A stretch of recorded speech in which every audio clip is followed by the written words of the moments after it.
I got to give a major shout out to Coby White, and nobody's been harsher on Coby White than me this year. And it's funny because I'm actually a huge Coby White fan. I've been labeled as a Coby White hater because I've been so harsh on him this year. But I love Coby, man. When I used to watch college basketball, I haven't for probably 5 years now, but when I used to growing up, I was always a North Carolina fan. And one of the last years I was really tapped into was Kobe's North Carolina year, and he was the guy I wanted the Bulls to target in that draft. I'm a huge Coby White fan. The reason I've been so harsh on him this year is because performances like last night are what I know he's capable of, and he just hasn't been living up to that this year.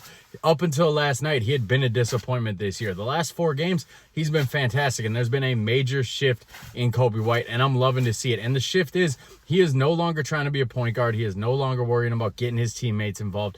He's no longer worrying about fitting in. He's just playing his game, man. He's going first, and I love it. And some people might think that's selfish. You know, they may say, well, a good basketball player makes his teammates better.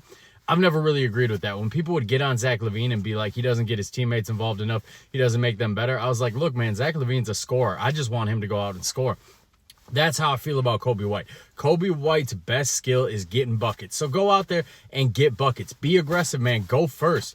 The big problem with Coby White this year was the start of the year. He was trying to kind of fit in a little bit too much. He was trying to make sure Zach LaVine got his. He was making sure that Josh Giddey was, was playing point guard and getting his. He was making sure that he was performing to what the new offense was going to be, which is going to be get up and down, drive and kick, get other guys involved. The last 4 games, he hasn't really done that. The last 4 games, he's been like, fuck it, man, I'm getting mine. This team's going to be at its best when I'm getting mine. And I love to see it. I don't care if Coby White doesn't get, 5 assists a game. Last night, I think he had 1 assist. I'm totally fine with that. Coby White's primary objective should be getting buckets. He should be taking 18 to 23 shots every single game.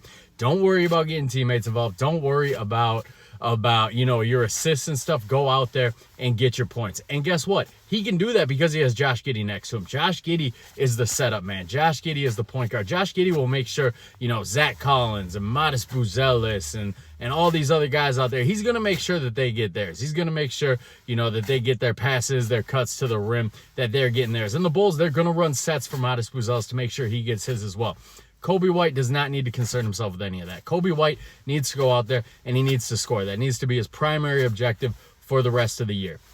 That's what I want to see out of him. I don't care about him being a point guard. He's not a point guard. He's a scorer. That's what he does. He goes out and he gets buckets. And he might be a Ben Gordon type, might be a Lou Williams type where physically, size-wise, he looks like he's a point guard, but skill-wise, man, he's just a bucket getter, and I am totally fine with that. If Coby White is getting buckets, I'm a happy man. So that's what I think the Bulls need to focus on going forward is make the offense more Kobe-centric. Make his role in the offense strictly go out, get buckets. Don't do the drive and kick thing. Go out, look for your buckets, man. So if you guys aren't following my Substack, I wrote about it today. I did a little deep dive on what we've seen with Coby and Giddey recently, the last 4 games or so, and how that should affect the Bulls' decision-making going forward, especially when it comes to what they do in the draft this year. I think a big part why we're seeing Coby and Giddey play so much better lately is because they don't have a slow center who needs post touches taking up all the space. They're much better with Zach Collins, who doesn't need touches and is athletic and can move a little bit. So